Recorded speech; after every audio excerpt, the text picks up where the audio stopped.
आप सभी को जय हिंद, नमस्कार, राम राम। मेरा नाम है सौरभ सिंह चौहान और मैं अपने इस यूट्यूब चैनल एकेडमिक्स में आपका स्वागत करता हूं। यहाँ आप जैसा कि आप जानते हैं, यहाँ हम करते हैं क्लास 9 से 12 तक की मैथमेटिक्स की बात, और उस क्रम में हम इस समय कर रहे हैं इस क्लास में जो करने वाले हैं वो क्लास 10 का topic area related to circle, यानी वृत्तों से संबंधित क्षेत्रफल। बहुत सारे सवाल, बहुत सारी क्लासेस, बहुत सारी एक्सरसाइज आप कर चुके हैं। कुछ थोड़े बहुत क्वेश्चन अभी और बचे हैं। 1 से 2 क्लासेस मान लीजिए अभी आपकी इसमें और लगेंगी। तो उसी क्रम में हम आज की क्लास की शुरुआत करते हैं और आइए देखते हैं कि आज की क्लास का कौन सा सवाल है जो सबसे पहले नंबर पे आपको लगाना है। लास्ट क्वेश्चन हमने लगाया था ये क्वेश्चन आपकी स्क्रीन पे है, जो कि पहला सवाल है आपका। पढ़िए सवाल को, समझिए और सॉल्व करने की कोशिश कीजिए। क्वेश्चन कह रहा है the length of a rectangular piece is 20 meters. The length of a rectangular piece, यानी कि एक आयत है, उसकी लेंथ जो है वो 20 मीटर्स है और विड्थ जो है वो 15 मीटर्स है, लंबाई 20 metre.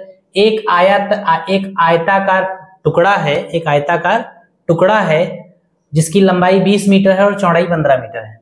4 quadrants of radius 3.5 meters have been cut from its 4 corners. Find the area of the remaining part. एक आयताकार टुकड़ा है, एक रेक्टेंगुलर पीस है, रेक्टेंगुलर पार्ट है, जिसकी लेंथ और विड्थ यानी लंबाई और चौड़ाई आपको 20 और 15 दे रखी है। उस आयताकार टुकड़े के चारों कोनों पर, जो 4 कॉर्नर्स उसके हैं, उन कोनों से 3.5 मीटर त्रिज्या रेडियस, 3.5 मीटर रेडियस का, 3.5 मीटर त्रिज्या का एक चतुर्थांश काटा गया, एक वृत्त का अंश गोलाकार ऐसे काटा गया है आयत से। फिगर अगर आप देखना चाहें रफली तो ऐसे देख लीजिए। ये एक आयत है, ये आयत के 4 कॉर्नर्स हैं, ये रेक्टेंगल है, इसके 4 कॉर्नर्स हैं। चारों कॉर्नर्स पर से 3.5 मीटर की रेडियस लेकर इस तरीके से, यहां से 3.5 मीटर की रेडियस ली गई और इस तरीके से ये 4 हिस्से काटकर निकाल लिए गए। ये 4 हिस्से काटकर निकाल लिए गए। आयत की लंबाई आपको मालूम है, चौड़ाई आपको मालूम है। ये जो 4 हिस्से निकाले गए हैं काटकर, इनकी रेडियस आपको मालूम है। इसकी 3.5 मीटर रेडियस के चारों हैं, 3.5। ठीक, तो अगर इस टुकड़े में से 4 कोने जो कि चतुर्थांश हैं, वृत्त के चतुर्थांश जैसे ही तो है भाई, ये 90 डिग्री का एंगल है और ये सर्कुलर है, तो ये 90 डिग्री का एंगल होने का मतलब ये एक सर्कल का 4th पार्ट हुआ कि नहीं हुआ। ऐसा ही एक और मिला लीजिए, आधा वृत्त बन जाएगा। ऐसे ही 2 और मिला लीजिए तो पूरा वृत्त बन जाएगा। तो यानी ये जो काट कर निकाले गए हैं, ये सर्किल के क्वाड्रेंट के फॉर्म के हैं, यानी कि चतुर्थांश के जैसे हैं। 4 चतुर्थांश निकाले गए हैं, चारों कोनों पर से 4 चतुर्थांश निकाल लिए गए हैं। तो आप जो बचेगा बीच में ये वाला पोर्शन, इसका एरिया आप निकालिए। ये वाला एरिया जो है ये आपको निकालना है। कैसे निकालेंगे? पूरे आयत का क्षेत्रफल निकालेंगे, पूरे रेक्टेंगल का एरिया निकालेंगे, इस एक चतुर्थांश का एरिया निकालेंगे और उसका 4 गुना कर देंगे क्योंकि चारों सेम है। एक चतुर्थांश का एरिया निकालेंगे, फिर उसका 4 टाइम्स कर देंगे। 4 गुना जब करेंगे, पूरे आयत के क्षेत्रफल में से इन चारों के एरिया को माइनस कर देंगे, बीच का रिक्वायर्ड एरिया आपको मिल जाएगा। इतने सारे सवाल आप लगा चुके हैं इस बेस पे, इस टॉपिक, इस पैटर्न के, तो अब आपको चीजें समझ में आने लगी होंगी कि रिक्वायर्ड एरियाज वगैरह कैसे निकाले जाते हैं। तो चलिए वही शुरू करते हैं अपना सोल्यूशन। क्या करते हैं, एक छोटा सा फिगर बना लीजिए ताकि समझने में आसानी रहे, कभी बाद में जब देखें तो बोले ना। ये रेक्टेंगल हो गया,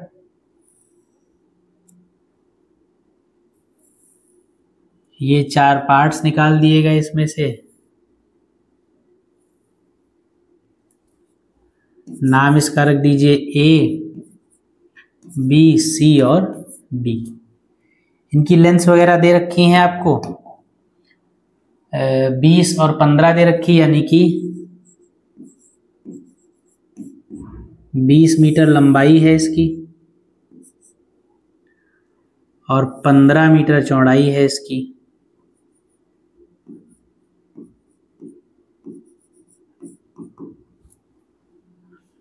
और ये जो चतुर्थांश काटे गए हैं, इनकी जो रेडियस है ये है 3.5 मीटर। ठीक, तो बस कुछ है नहीं सवाल में। सवाल क्या क्या, पहले आयत का क्षेत्रफल निकाल लीजिए, फिर 1/4 का निकाल लीजिए और उसका 4 गुना कर दीजिए। बाकी कुछ क्वेश्चन में है नहीं।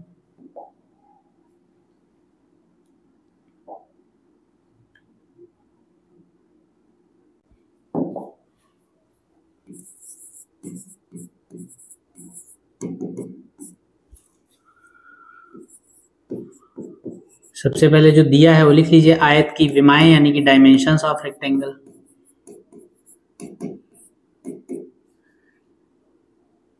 क्या है?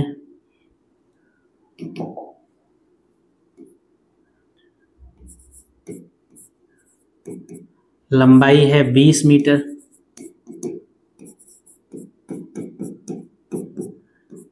चौड़ाई है 15 मीटर।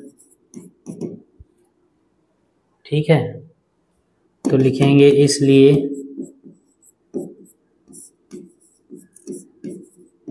आयत का क्षेत्रफल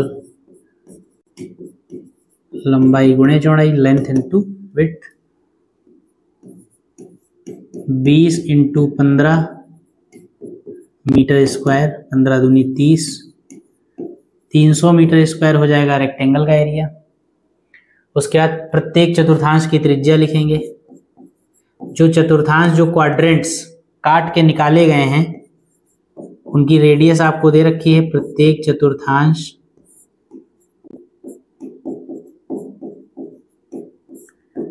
की त्रिज्या कितनी दे रखी? 3.5 मीटर। अच्छा, और चतुर्थांश का जो एंगल होगा कोण थीटा वो कितना होगा? देखिए 90 होगा कि नहीं होगा? एंगल यही वाला तो होता है, ये वाला एंगल, और ये क्योंकि एक आयत है तो आयत के कोनों के जितने भी कोण हैं वो सारे 90 होंगे, और आयत के कोने से ही काट के निकाला गया है।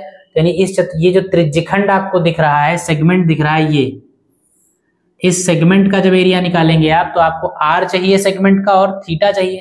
तो इस सेगमेंट के लिए आर तो 3.5 मीटर है और इस सेगमेंट के लिए एंगल जो है वो कितना है? वो 90 डिग्री है। तो थीटा कितना हो गया? 90 डिग्री। आर भी मालूम है, थीटा भी मालूम है, तो इस सेगमेंट का एरिया आप निकाल सकते हैं। लिखेंगे इसलिए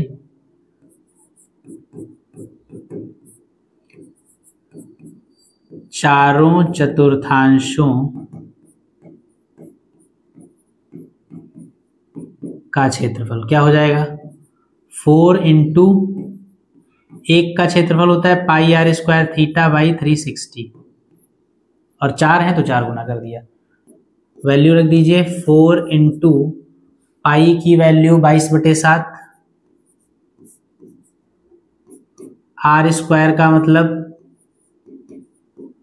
3.5 इंटू 3.5 इंटू थीटा का मतलब 90 और अपॉन में हो जाएगा 360। यहां से ये पॉइंट हटा दीजिए, ये भी पॉइंट हटा दीजिए। ये हो जाएगा आपका 4 बार कट जाएगा, ये 2 बार कट जाएगा, नहीं ये पूरा पूरा चला जाएगा,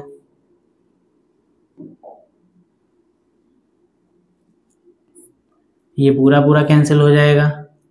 7 और इधर पॉइंट हटाया है आपने तो नीचे 2 0 बना लीजिए। 7 5 35 चला जाएगा, ये 7 5 35 हो जाएगा जब, तो आप क्या करें 22 और 35 का मल्टीप्लाई कर लीजिए। 22 और 35 का मल्टीप्लाई करेंगे जब आप तो क्या हो जाएगा, या इसको लिख लीजिए 11 दूनी 22 और 2 पंचे 10, काट लीजिए इसको। हाँ ठीक है, ये 5 दूनी 10 और 2 दहम 20, 2 11, 11 से मल्टीप्लाई कर दिए, 11 5 55, 11 3 33, 33 और 5 38, 38 अपॉन 10, यानी ये कितना आ जाएगा 38.5 मीटर स्क्वायर। ये चारों कोनों पर से जो क्वाड्रेंट्स काट के निकाले गए हैं उनका चारों का एरिया आ गया। रेक्टेंगल का एरिया पहले निकाल चुके हैं 300 और इसका है 38.5, तो लिखेंगे इसलिए शेष क्षेत्रफल, यानी काट कर निकालने के बाद जो बचेगा एरिया, उसका क्षेत्रफल क्या हो जाएगा? 300 में से 38.5 घटा दीजिए, वही आंसर। 10 में से 5 चला जाएगा, 5 बचेगा। 9 में से 8 चला जाएगा, 1 बचेगा। 9 में से 3 चला जाएगा, 6 बचेगा, और ये आपका 2 बचेगा। 261.5 मीटर स्क्वायर ये रिमेनिंग पोर्शन का एरिया आपका निकल आएगा। इसको लिख लीजिए। ये आपका सवाल कंप्लीट हुआ।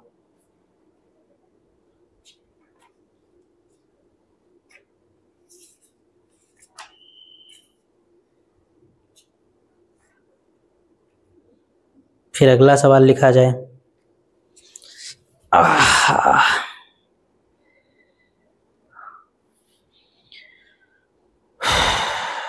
चलिए, लिख लिया होगा आपने इसको, नहीं लिखा हो तो स्क्रीनशॉट ले लीजिए। हम नेक्स्ट क्वेश्चन पे चलते हैं अपने।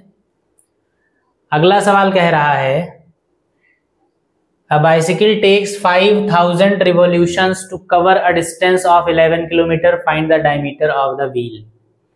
एक साइकिल है, वो 11 किलोमीटर की दूरी तय करने में 5000 चक्कर उसके पहिए को लगाने पड़ते हैं। एक साइकिल के का जो पहिया है, व्हील ऑफ साइकिल जो है, उस पहिए को 11 किलोमीटर की दूरी तय करने के लिए 5000 चक्कर लगाने पड़ते हैं। तो आप उस साइकिल के पहिए की परिधि, साइकिल के पहिए का व्यास, डायमीटर निकालना है साइकिल के पहिए का, यानी कि व्यास निकालना है। तो आइए शुरू होते हैं सॉल्यूशन में। इसमें कुछ है नहीं बहुत समझने वाली वैसी बात।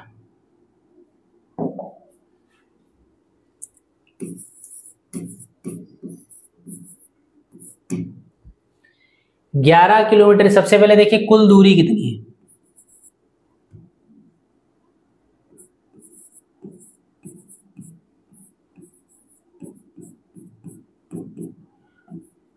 कुल दूरी है 11 किलोमीटर, यानी कि व्यास जो आप निकालेंगे वो मीटर या सेंटीमीटर में निकालेंगे, तो इसलिए आप इसको मीटर में चेंज कर लीजिए। 11,000 मीटर, 1 किलोमीटर में 1000 मीटर होते हैं, तो 1000 से मल्टीप्लाई करते हैं, तो कुल दूरी 11 किलोमीटर जो की थी वो की 11,000 मीटर, उसको आप कह सकते हैं। अब 11,000 मीटर की डिस्टेंस चलने के लिए उसको 5000 चक्कर लगाने पड़े।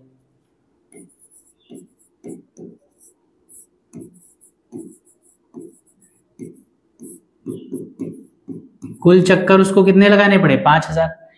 टोटल डिस्टेंस 11,000 मीटर है और कुल चक्कर उसको लगाने पड़े हैं 5000। 11,000 मीटर की दूरी तय करने के लिए 5000 चक्कर लगाने पड़े हैं, तो एक चक्कर में वो कितनी दूरी चला होगा? लिखेंगे इसलिए एक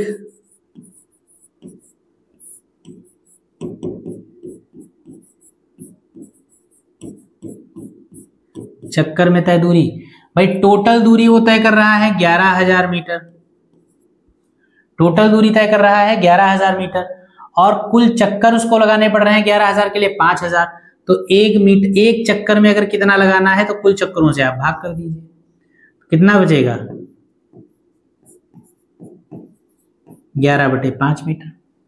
एक चक्कर में वो टोटल 11/5 मीटर की दूरी तय करेगा।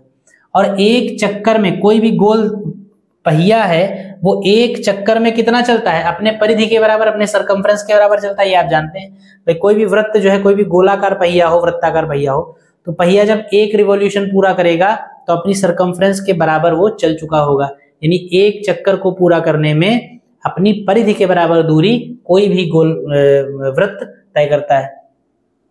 तो हम लिखेंगे क्योंकि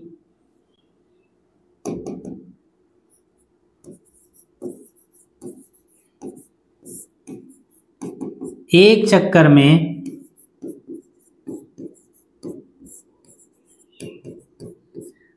पहिए द्वारा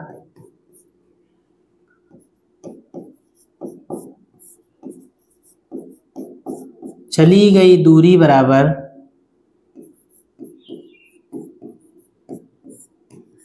पहिए की परिधि, सरकमफ्रेंस ऑफ व्हील। ठीक है, ये बात तो आप जानते हैं, पहले भी इस बात पे डिस्कशन हो चुका है कि कोई भी अगर गोल पहिया है उसको अगर आप ऐसे रिवॉल्व कराइए, रिवॉल्यूशन कराइए, तो एक रिवॉल्यूशन जब उसका पूरा होगा, जब एक चक्कर पूरा होगा, तो उस समय वो अपने परिधि के बराबर दूरी चल चुका होगा। तो एक चक्कर में पहिए के द्वारा चली गई दूरी जो होगी वो पहिए की परिधि के बराबर होगी। एक चक्कर में पहिए द्वारा चली गई दूरी है 11/5 और परिधि होती है वृत्त की 2πr, यानी r इक्वल टू आ गया 11/5 इंटू 1/2π, यानी r इक्वल टू आ गया, चाहे 2π हो गया। हमको निकालना है व्यास, तो लिखेंगे इसलिए व्यास बराबर पहिए का व्यास चाहिए, तो ये हो जाएगा 11/5, ये हो जाएगा व्यास कितना हो जाएगा 2r, 2 इंटू r का मतलब 11/5 इंटू 1/2π, 2 से 2 हो गया कैंसिल, ये हो गया 11/5 गुणे 22 और ये 7। ठीक है, तो इसको आप सॉल्व कर लीजिए और देखिए क्या आंसर आता है। इसको आप बदल लीजिए सेंटीमीटर में।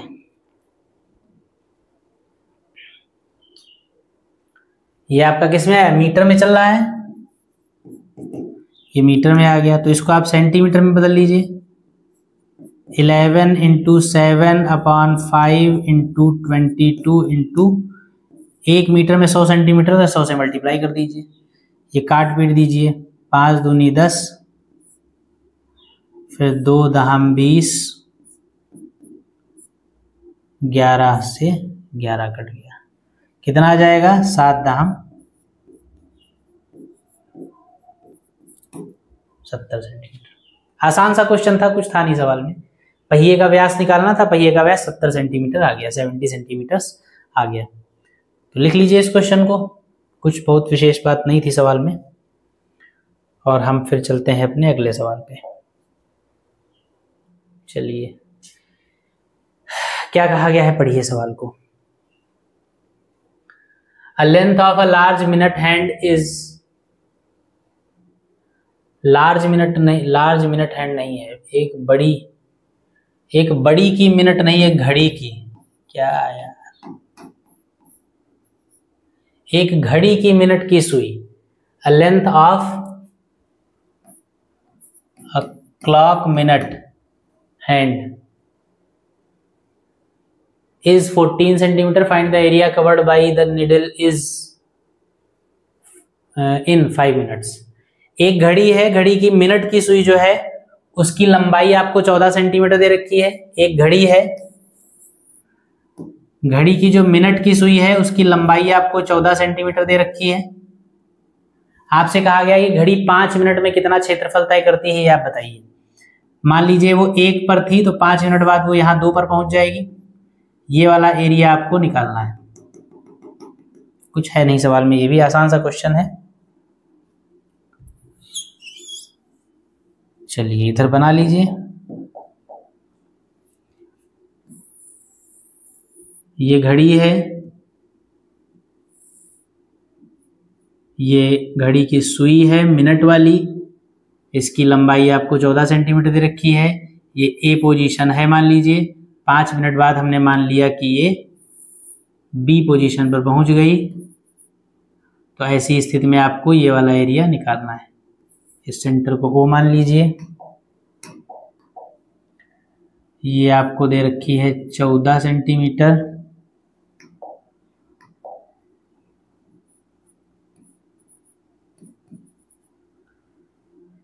और ये वाला एंगल आप निकालेंगे तभी आपको ये एरिया मिलेगा।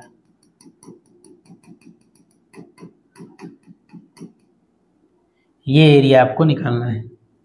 चलिए, तो ये एरिया अगर निकाल, घड़ी मान लीजिए पहले ए पर थी और चलते चलते 5 मिनट बाद वो बी पर पहुंच गई, तो हमको ए से बी तक पहुंचने में जितना एरिया उसने कवर किया ये एरिया निकालना है। तो ये एरिया आपको दिख रहा है, घड़ी क्योंकि वृत्ताकार होती है, सुई त्रिज्या का काम करती है, रेडियस का काम करती है।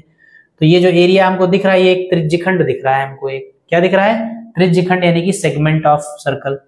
और इस त्रिज्यखंड का ओ ए बी ओ, इस त्रिज्यखंड का एरिया अगर आपको निकालना है तो इसकी रेडियस चाहिए, थीटा चाहिए। फार्मूला होता है pi R square theta by 360 degree, बस इतना ही फार्मूला होता है। रेडियस आपको 14 सेंटीमीटर दे रखी है, थीटा आपको बस निकालना है, यहाँ पर समझना है। थीटा अगर आप समझे तो देखिए, घड़ी की सुई जो मिनट वाली है वो जब पूरा एक चक्कर पूरा करेगी तो 360 डिग्री का एंगल वो ट्रेवल करेगी, और मिनट वाली सुई क्योंकि ये है तो मिनट वाली सुई जब एक चक्कर पूरा करेगी तो टाइम कितना ट्रेवल करेगी, मिनट वाली सुई पूरे एक चक्कर में 60 मिनट चलती है। मिनट वाली सुई जब एक चक्कर अपना पूरा करेगी तो कितना चल जाएगी, 60 मिनट, और एंगल की अगर बात करें तो कितना चल जाएगी, 360 डिग्री। मिनट वाली सुई जब घड़ी पर चलेगी, घड़ी में चल रही है तो एक चक्कर पूरा करने में वो कितना टाइम पूरा करती है, 60 मिनट, 1 घंटा हो जाता है। और वो एक चक्कर पूरा करने में कोण कितना घूमती है, 360 डिग्री, यानी 60 मिनट में 360 डिग्री का एंगल घूमती है। 60 मिनट में अगर 360 घूमती तो 1 मिनट में और 5 मिनट में, 5 मिनट का एंगल हम निकाल सकते हैं यहाँ से, और 5 मिनट्स का जो एंगल आएगा वही ये वाला थीटा होगा। ये थीटा फॉर्मूले में रख देंगे, आपको एरिया मिल जाएगा। ठीक, बस इतनी सी ही बात है सवाल में, और कुछ नहीं है। चलिए आइए सॉल्यूशन पे।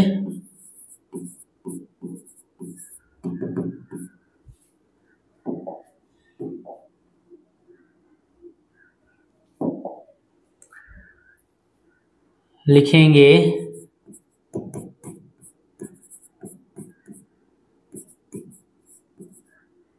घड़ी की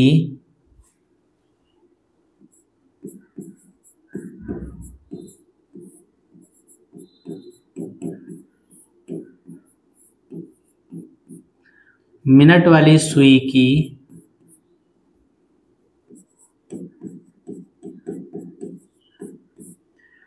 लंबाई 14 सेंटीमीटर, घड़ी की त्रिज्या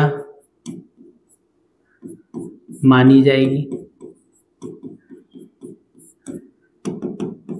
इसलिए R बराबर कितना, 14 सेंटीमीटर। उसके बाद लिखेंगे क्योंकि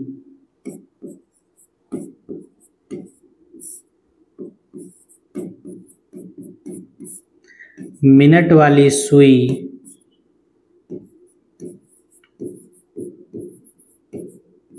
एक चक्कर में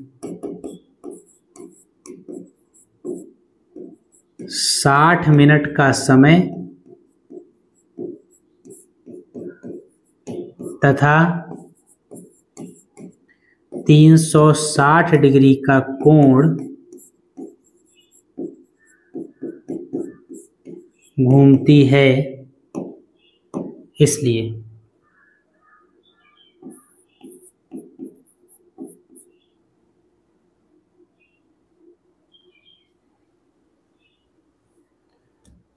क्योंकि यहां नहीं लिखेंगे,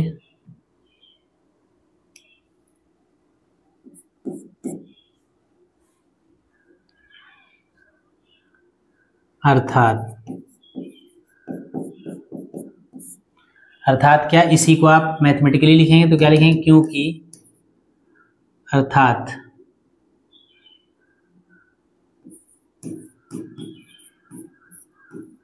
साठ मिनट में कोण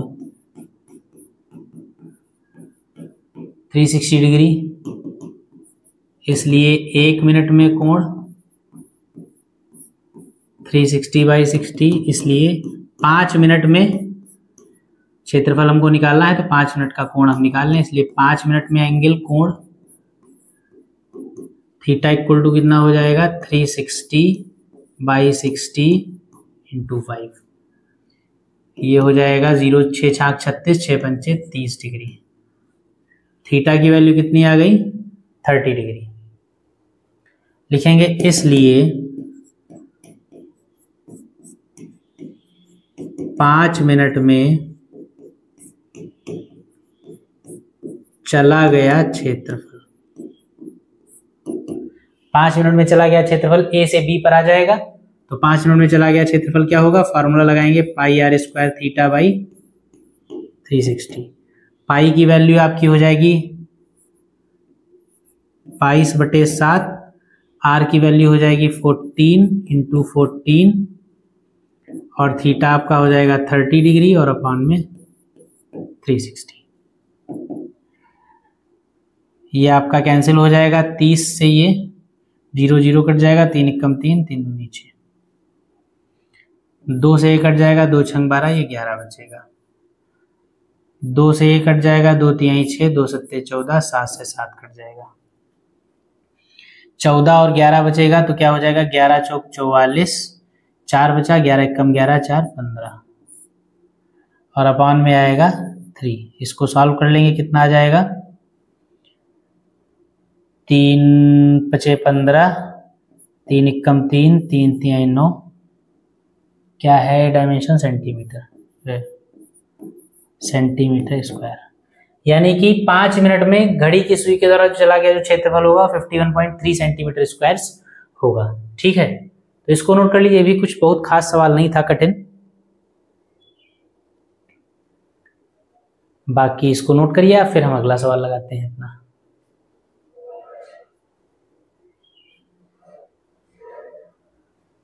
लिख गया होगा, नहीं लिखा हो तो स्क्रीनशॉट ले लीजिएगा।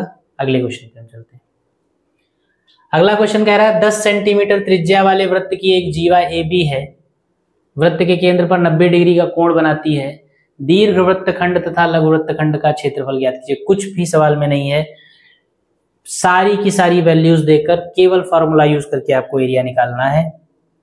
तो आइए, एक वृत्त है, इस वृत्त में एक जीवा है AB जो वृत्त के केंद्र पर 90 डिग्री का कोण बनाती है। ये केंद्र हो गया, ये जीवा हो गई, इसका नाम AB हो गया, और ये रेडियस हो गई, ये रेडियस हो गई दोनों।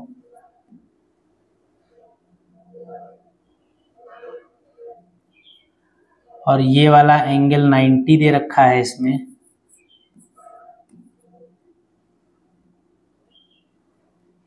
और रेडियस आपको 10 दे रखी।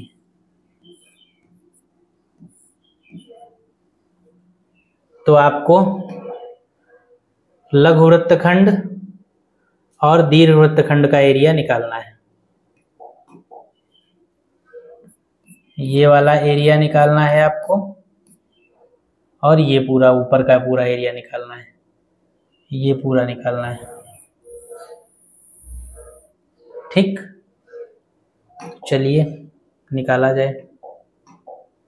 कुछ है नहीं सवाल में, बहुत विशेष बात कुछ है नहीं सवाल में। देखिए क्या है, एक वृत्त दे रखा है, वृत्त में एक जीवा AB है। जीवा, क्योंकि AB एक जीवा है, तो जीवा है, स्वाभाविक सी बात है कॉर्ड जो है वो वृत्त को 2 भागों में बांटेगी, सर्कल को 2 पार्ट्स में डिवाइड करेगी, एक बड़ा एक छोटा। तो AB जीवा के ऊपर वाला वृत्तखंड दीर्घ वृत्त है यानी मेजर है, और नीचे वाला माइनर है यानी कि छोटा है। इन दोनों ही वृत्तखंडों यानी सेगमेंट्स का एरिया निकालना है आपको। एरिया निकालने के लिए जो फॉर्मूला होता है उसमें आपको R और थीटा चाहिए होता है। R radius of circle, theta angle on centre. तो आपको रेडियस यानी कि त्रिज्या 10 सेंटीमीटर दे रखी है, एंगल सवाल में आपको 90 डिग्री दे रखा है। तो आप क्या करेंगे, सबसे पहले लघु वृत्तखंड का क्षेत्रफल निकालेंगे, छोटा नीचे की तरफ से आप लघु वृत्तखंड का क्षेत्रफल निकालेंगे। चलिए आइए शुरू करिए, किया जाए सवाल। हम क्या करेंगे, लघु छोटे वाले का एरिया निकालेंगे, और फिर बड़े वाले का नहीं निकालेंगे, फिर पूरे सर्कल का निकाल लेंगे। पूरे सर्कल का एरिया निकालकर और उसमें से छोटा वाला माइनस कर देंगे तो बड़ा वाला अपने आप निकल आएगा। ठीक, तो इतना काम करें। सबसे पहले लिखें वृत्त की त्रिज्या।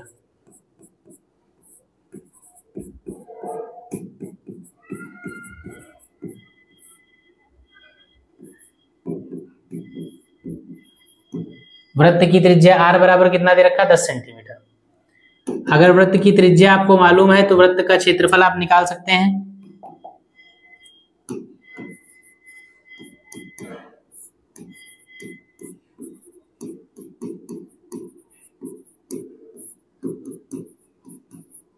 पाई R स्क्वायर यानी पाई इंटू 10 स्क्वायर यानी कि 100 पाई सेंटीमीटर स्क्वायर। ये वृत्त का क्षेत्रफल हो गया। अब लिखेंगे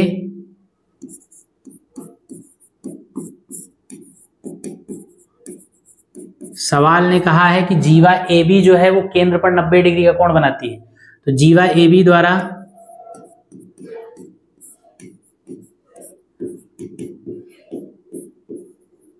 केंद्र पर बना कोण थीटा कितना है 90 डिग्री। लिखेंगे इसलिए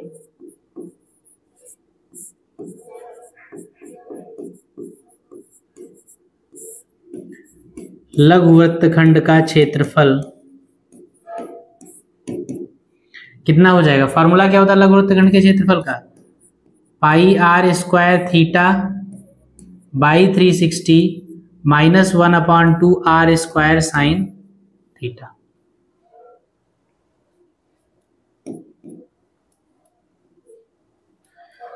पाई को ऐसे ही रहने दीजिए और आर स्क्वायर आपका कितना हो जाएगा 10 स्क्वायर, थीटा आपका कितना हो जाएगा 90 अपॉन में आपका 360 रहेगा माइनस 1/2 आर स्क्वायर का मतलब 10 स्क्वायर और साइन थीटा का मतलब 90। इसको आप सॉल्व कर लीजिए तो ये आ जाएगा लघुवृत्तखंड का क्षेत्रफल जो है इसको आप कुछ कह दीजिए A1, इसको A कह दीजिए, इसको A1 कह दीजिए, उसको A2 कह देंगे। तो A1 कितना हो जाएगा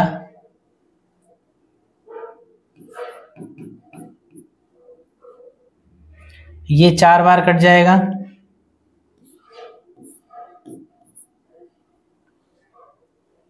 ठीक है।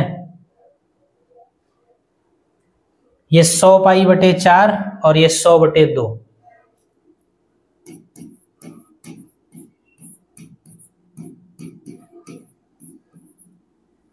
सौ बटे 2 का मतलब 50 लिखो सीधे। यानी इसको लिख सकते हैं 100 पाई माइनस 5 को 20 200 बटे 4, या काट भी सकते हैं इसको काट दें, 2 से काट दिए तो ये हो जाएगा 50, 2 से क्यों 4 से ही काटिए।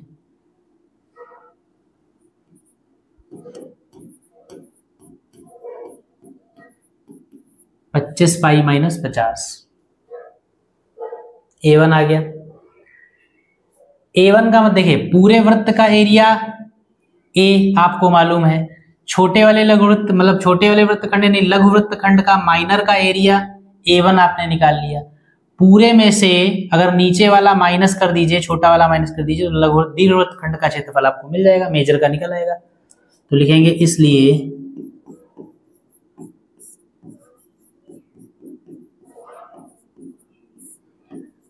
दीर्घवृत्तखंड का क्षेत्रफल A2 बराबर लिखेंगे वृत्त का क्षेत्रफल ब्रैकेट में A माइनस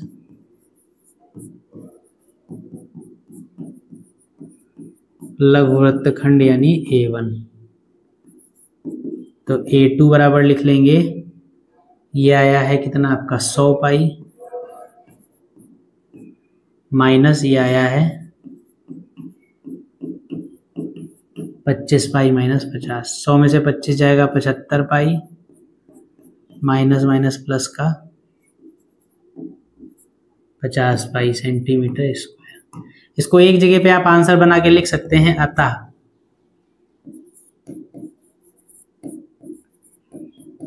लघुवृत्त का एरिया A1 जो है वो आपका 25 पाई माइनस 50 सेंटीमीटर स्क्वायर आ गया, और दीर्घवृत्त का एरिया जो A2 है वो आपका आ गया 75 पाई प्लस 50 सेंटीमीटर स्क्वायर।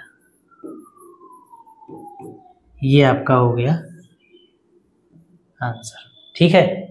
तो इस तरीके से सवाल लग गया। सवाल में सॉल्यूशन में थोड़ा सा काम था, लेकिन सवाल को समझना मुश्किल नहीं था, सवाल में समझने जैसा ऐसा कुछ कठिन नहीं था। तो इस क्वेश्चन को लगा लीजिए, लिख लीजिए, और इसके बाद हम एक और सवाल शायद कर सकते हैं। हाँ, एक क्वेश्चन और कर लिया जाए। उसके बाद इस क्लास को रोका जाएगा और बाकी के सवाल अगले क्लास में किए जाएंगे। चलिए आइए अगला सवाल देखते हैं। अगले क्वेश्चन में कहा गया है 3 horses are tied to a rope 7 meter long at 3 corners of a triangular field of sides 20 meters, 34 meters and 42 meters. Find out how much area of the field can be grazed by horses and also find out how much part of the field will remain ungrazed. सवाल में कहा गया है एक त्रिभुजाकार घास का मैदान है या खेत है, कुछ भी कह लीजिए, घास है, उसमें ट्रायंगुलर शेप का एक घास का मैदान है। उस ट्रायंगुलर शेप घास के मैदान की डायमेंशंस दे रखी हैं आपको।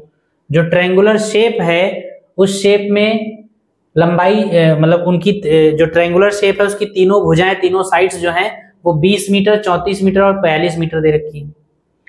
उस ट्रायंगुलर शेप ये आपका हो गया। इस ट्रायंगुलर शेप के तीनों कोनों पर, एक कोना ये है, एक कोना ये है, एक कोना ये, तीनों कोनों पर एक एक घोड़ा बांध दिया गया है। उस घोड़े के गले में 7 मीटर लंबी रस्सी है। तो घोड़ा अगर यहां पर बांधा गया, इसके गले में 7 मीटर रस्सी है तो 7 मीटर यहां तक जा सकता है। रस्सी की लंबाई जितनी है यहां तक जा सकता है। 7 मीटर इधर भी जा सकता है। यहाँ पर जो घोड़ा बंधा है वो भी यहाँ तक 7 मीटर जा सकता है, यहाँ 7 मीटर जा सकता है, यहाँ जो बंधा है वो भी यहाँ 7 मीटर जा सकता है, 7 मीटर जा सकता है। इस पूरे मैदान में घास लगी हुई है तो स्वाभाविक सी बात है घोड़ा जो है अपनी रस्सी की लंबाई की दूरी भर, जितनी दूरी जा सकता है उतनी दूरी तक जाकर वो घास को चरता रहेगा, खाता रहेगा। ग्रेज का मतलब होता है घास को चरना, ग्रेज्ड। तो घोड़ा यहां से क्या करेगा, इतने एरिया में मूव करके अपना वो घास को चरता रहेगा, ऐसे ऐसे ऐसे ऐसे। यहाँ से ये सारी घास अपना चरता रहेगा, ऐसे यहाँ से भी वो ये सारी घास अपना वो चरता रहेगा।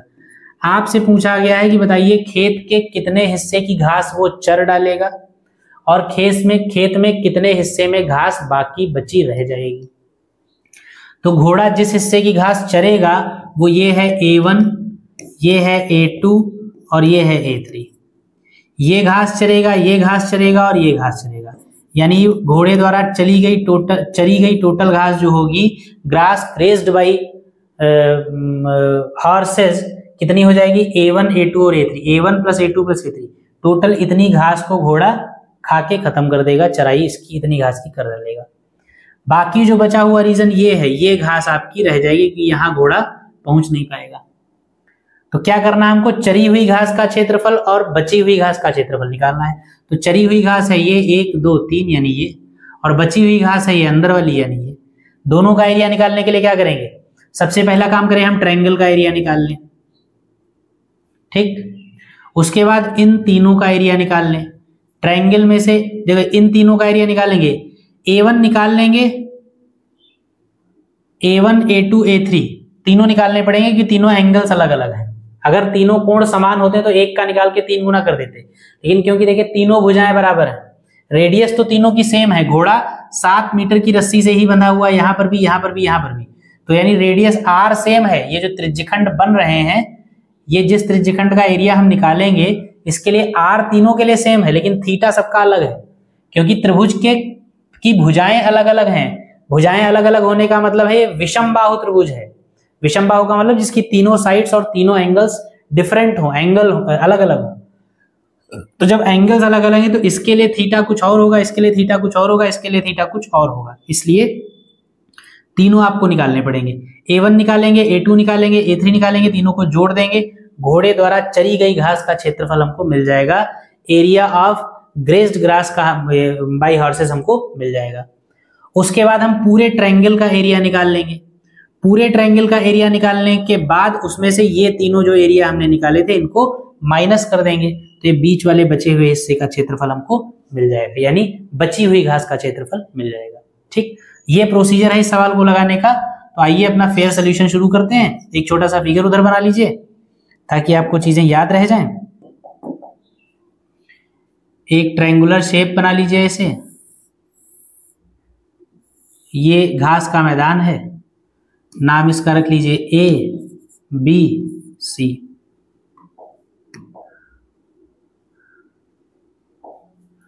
उसके बाद यहां से एक घोड़ा बांधा गया है ऐसे, तो ये यहां तक चराई करेगा, यहां से एक घोड़ा बांधा गया है, से यहां तक चराई करेगा,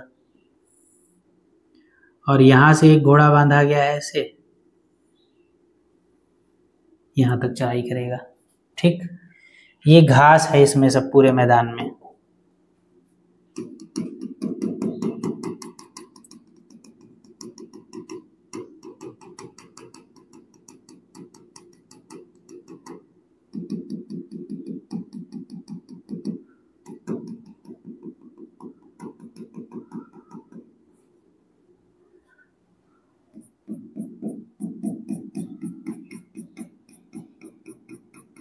ये जो बड़ी बड़ी है ये घास घोड़ा नहीं चर पाया है, जो छोटी छोटी वाली है ये खा गया है। दोनों का एरिया हमको निकालना है, चरी हुई घास का क्षेत्रफल और बिना चरी हुई घास का क्षेत्रफल दोनों निकालने हैं। इसमें कुछ डायमेंशंस आपको दे रखे हैं, वो भी आप नोट कर लीजिए।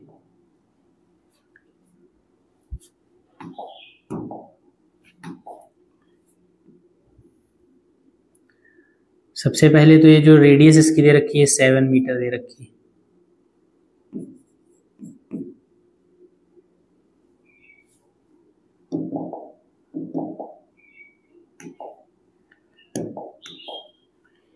ये जो रेडियस दे रखी है यहां से यहां तक की 7 मीटर। जो भुजाएं हैं इसकी ये कितनी दे रखी हैं, 20, 34 और 42।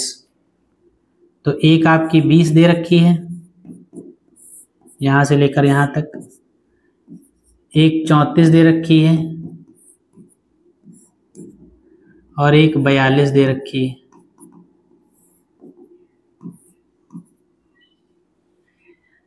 अच्छा, जब आप इन वाले त्रिज्यखंडों का एरिया निकालेंगे, इस वाली घास का क्षेत्रफल निकालने के लिए इस त्रिज्यखंड का क्षेत्रफल निकालना पड़ेगा। तो ये एंगल चाहिए होगा आपको, ये एंगल चाहिए होगा। ये एंगल कितना है पता नहीं है हमको। जब नहीं पता है तो इसको हम क्या करेंगे, कुछ मान लेंगे। क्या मान लेंगे,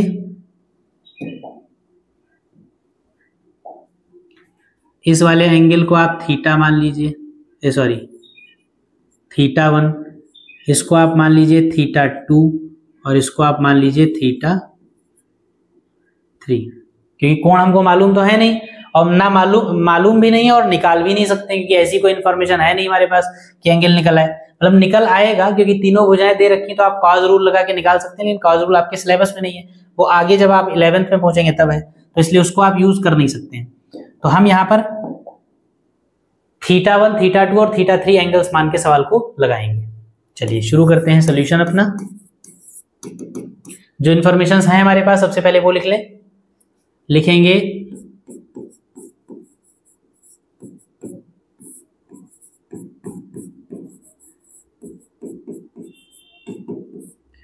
त्रिभुज की भुजाएं, इनको ए बी सी आप मान लीजिए भुजाओं को। पहली भुजा क्या दे रखी है, एक है आपकी 20 सेंटीमीटर, दूसरी है आपकी 34 सेंटीमीटर और तीसरी है आपकी 42 सेंटीमीटर। ठीक, देखिए क्योंकि जब आप बिना चरी हुई घास का यानी बीच वाले का क्षेत्रफल निकालना चाहेंगे तो आपको पूरे ट्रायंगल के एरिया की जरूरत पड़ेगी, क्योंकि पूरे ट्रायंगल के एरिया में से जब आप ये तीनों माइनस करेंगे तभी बीच का एरिया मिलेगा। तो ट्रायंगल का एरिया हम पहले निकाल लें। जब आपको ए बी सी 3 भुजाएं दे रखी हों तो आप त्रिभुज का अर्ध परिमाप यानी सेमी पेरीमीटर निकालते हैं, और उसका फॉर्मूला होता है S equal to A plus B plus C by 2। यानी कि A का मतलब हो गया 20, B का मतलब हो गया 34 और C का मतलब हो गया 42 और अपान में होता है 2। इसको आप सॉल्व करेंगे तो ये हो जाएगा कितना, 40, 30, 70 और 20, 90। 90 4 94, 2 96 और 96 का जब हाफ करेंगे 2 से डिवाइड करेंगे तो 2 चक्कू 8 और 2 अट्ठे 16, यानी कि 48 एस आ गया। और जब किसी भी ट्रायंगल का अर्ध परिमाप यानी एस आपके पास हो, सेमी पेरीमीटर एस की वैल्यू आपके पास हो, और साइड्स ऑफ ट्रायंगल एबीसी आपके पास हो और एरिया ऑफ ट्रायंगल आपको निकालना हो, तो त्रिभुज के क्षेत्रफल का एक फॉर्मूला होता है हीरोज फॉर्मूला। क्या होता है, त्रिभुज का क्षेत्रफल फॉर्मूला होता है हीरोज फॉर्मूला। फॉर्मूला होता है s इंटू ब्रैकेट अंडर, पहले अंडर रूट लगाएंगे, अंडर रूट के अंदर s, दूसरे ब्रैकेट में s minus a into s minus b into s minus c।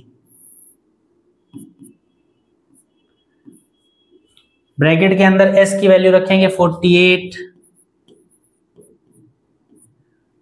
फिर हो जाएगा 48 माइनस a का मतलब 20, फिर हो जाएगा 48 माइनस b का मतलब 34, फिर हो जाएगा 48 माइनस c का मतलब 42।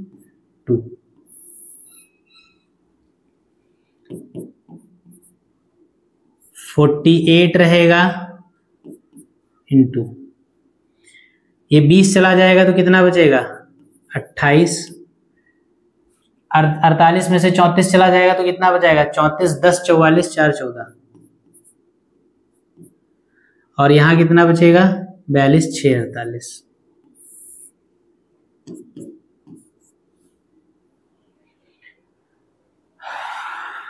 अब आप इसको फैक्टराइज कर लीजिए, फैक्टर करके बाहर निकालिए तो आसानी से निकल आएंगे। तो 4 सत्ते 28, 7 दूनी जो, तो इसको 4 से करिए, 4 एक कम जाओ, 4 दूनी ये 12, 4 चक्कू 16 3 48, 4 सत्ते 28, 7 दूनी 14 और 2 तिहाई 6। ये फैक्टर्स हो जाएंगे सबके। 4 और 4 2 बार है, बाहर आ जाएगा 1 बार, ये 4 4 बाहर आ गए। 3 और 3 बाहर आ जाएगा, यानी ये 3 और ये 3 भी चला गया। 7 और 7 बाहर आ जाएगा। उसके बाद ये कितना है 2, 2 और 2 2 दूनी 4, 4 और 4 फिर से बाहर आ जाएगा। ये हो गया सारा, कितना हो जाएगा 4 चक्कू 16 और 7 तिहाई 21, तो 4 तिहाई 12, 12 सत्ते 84, ये 12 चौक 48, 48 और 7, 4 तिहाई 12, 12 चौक 48, 48 का 7 से गुणा करेंगे, 7 अट्ठे 56, 5 बचा, 7 चौक 28 और 28 और 5 33, 336 सेंटीमीटर स्क्वायर। ये आपका एरिया ऑफ ट्रायंगल आ गया, जो आगे आपको जरूरत पड़ेगी। पूरे त्रिभुज का क्षेत्रफल हमने निकाल लिया, पूरे त्रिभुज का क्षेत्रफल आपको मिल गया है, इसकी आपको आगे जरूरत पड़ेगी। उसके बाद अब हम क्या करेंगे, इन तीनों का अलग अलग एंगल एरिया निकालेंगे, इस त्रिज्यखंड का, फिर इस त्रिज्यखंड का, फिर इस त्रिज्यखंड का। तो अगला पेज ले लिया जाए, नहीं ये आप नोट कर लीजिएगा, ये आप अलग बना रहेगा। इसको मैं साफ करता हूं, यहीं पे लगाता हूं। क्या करेंगे, ए बी और सी पर बने त्रिज्यखंडों का क्षेत्रफल निकालेंगे। घोड़े द्वारा ए बी और सी पर जो त्रिज्यखंड बनाए जाएंगे, जो सेगमेंट्स बनाए जाएंगे, उनके एरिया निकालेंगे। तो लिखेंगे घास चरने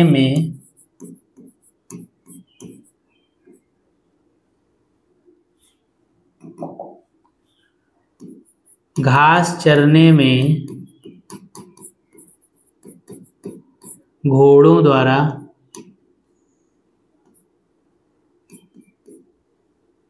त्रिभुज के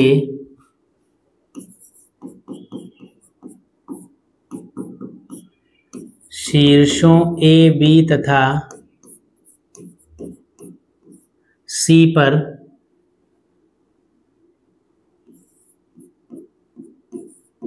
θ1 θ2 तथा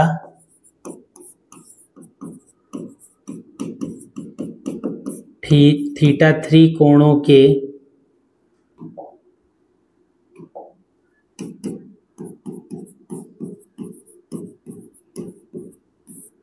त्रिज्यखंड बनेंगे।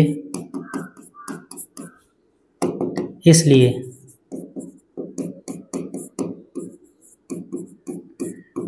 घोड़ों द्वारा चरी गई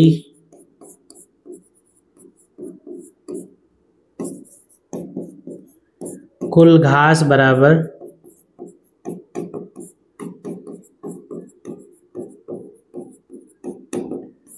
तीनों त्रिज्यखंडों का क्षेत्रफल। ठीक, जो बात समझाई गई थी वही लिखा गया। घोड़े जो हैं वो त्रिभुज के तीनों शीर्षों पर बंधे हुए हैं, तीनों शीर्षों पर वो घास को चढ़ने के लिए त्रिज्यखंड बनाएंगे, तीनों शीर्षों पर, इस पर एक, इस पर दूसरा, इस पर तीसरा। त्रिज्यखंडों का एंगल θ1, θ2, θ3 हमने मान लिया। तो चरी गई घास का क्षेत्रफल जो होगा वो इन तीनों त्रिज्यखंडों के क्षेत्रफलों के बराबर होगा, यानी सेगमेंट्स के एरियाज के बराबर होगा।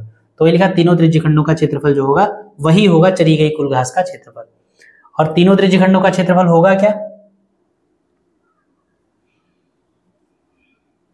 इसको साफ कर दीजिए। इसको थीटा बराबर 36 अलग लिख लीजिए, यहाँ पर डेल्टा बराबर 336 आया है, इसको यूज करेंगे जहां पर यूज करना होगा।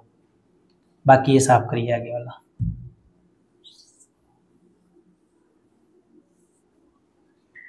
तो लिखेंगे इसलिए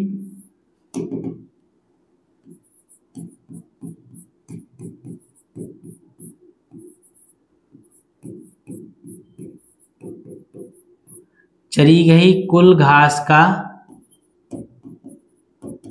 क्षेत्रफल बराबर तीनों त्रिज्यखंडों का क्षेत्रफल का मतलब क्या है, पाई r square θ1 by 360।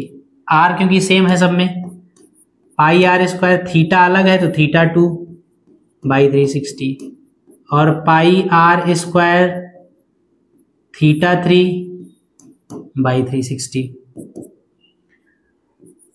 Pi r square upon 360 common हो गया, ये हो गया θ1 plus θ2 plus θ3। Pi r square upon 360 ऐसे ही रहा।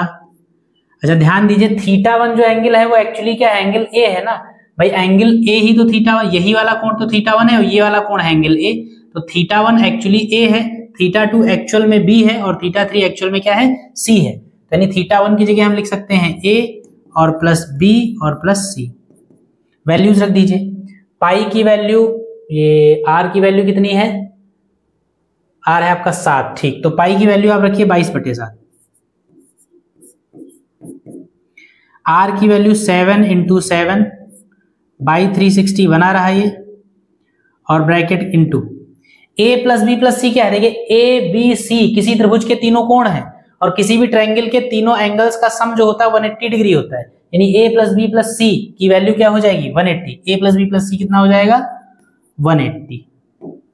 कैंसिल आउट कर दीजिए, 180 से 360 गया 2 बार, ठीक, 7 से 7 चला गया, 2 से 22 चला गया 11 बार, कितना आ जाएगा आपका 11 × 77 सेंटीमीटर स्क्वायर। चरी गई घास का क्षेत्रफल आ गया 77 सेंटीमीटर, एक आंसर। बिना चरी हुई घास का क्षेत्रफल आपको निकालना है, लिखेंगे इसलिए मैदान में शेष घास लिख लीजिए, इसलिए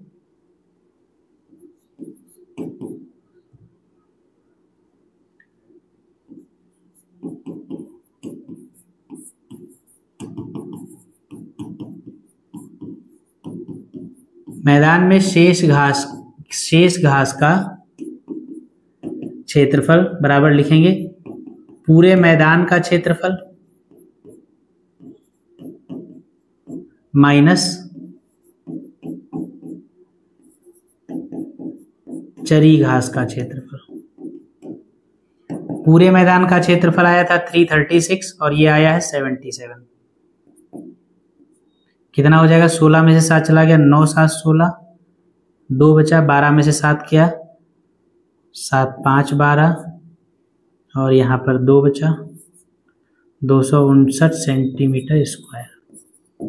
तो ये 2 आंसर्स आपके हो जाएंगे, ये शेष घास का क्षेत्रफल है और ये चरी हुई घास का क्षेत्रफल, ठीक, ये दोनों आंसर्स आपके हो जाएंगे। इसको लिख लीजिए, सेंटीमीटर नहीं मीटर है ये, देखिए कहीं सेंटीमीटर कहीं मीटर, ये जो है ये यूनिट्स ध्यान रखिएगा, ये मीटर है सेंटीमीटर नहीं, ठीक है। तो ये सवाल आपका कंप्लीट हुआ और बस ठीक, इसी सवाल के साथ हम आज की क्लास को रोकेंगे, टाइम हो गया पर्याप्त। तो ये सवाल लगाइए और इस पर एक क्लास पॉसिबिलिटी है और बची है, एक क्लास इस पर और होगी, फिर इस चैप्टर को हम खत्म करेंगे एक क्लास के बाद, और उसके बाद फिर हम अगला नेक्स्ट चैप्टर पे चलेंगे। और अब सिलेबस में भी आपके ज़्यादा चीज़ें बची नहीं, बहुत जल्दी हम आपके हाई स्कूल का सिलेबस कंप्लीट करेंगे और उसके बाद हम फिर शुरू करेंगे रिवीजन सेशन, जिसमें हम चैप्टर्स का रिवीजन करेंगे, जो पढ़ चुके हैं उसको रिवाइज करेंगे और साथ में अनसॉल्व पेपर्स वगैरह सॉल्व करने शुरू किए जाएंगे थोड़ा सा टाइम लेके। ठीक, तो चलिए ठीक है, फिर आप सवाल लगाते रहिए, पढ़ते रहिए, मेहनत करते रहिए और चैनल को लाइक शेयर सब्सक्राइब जरूर करते रहें, चैनल को आगे बढ़ाते रहें और सपोर्ट करते रहें अपना, ताकि हम इसी तरीके से अच्छे से अच्छा, बेहतरीन से बेहतरीन कंटेंट आपके लिए बना सकें, वीडियोस बना सकें, क्लासेस आपको दे सकें, आप तक पहुंचा सकें। ठीक है, आज की क्लास को यहीं पर रोकते हैं, तब तक के लिए फिर मिलते हैं हम लोग अगली क्लास में नए सवालों के साथ। तब तक के लिए आप सभी को जय हिंद, नमस्कार, बाय बाय, टाटा।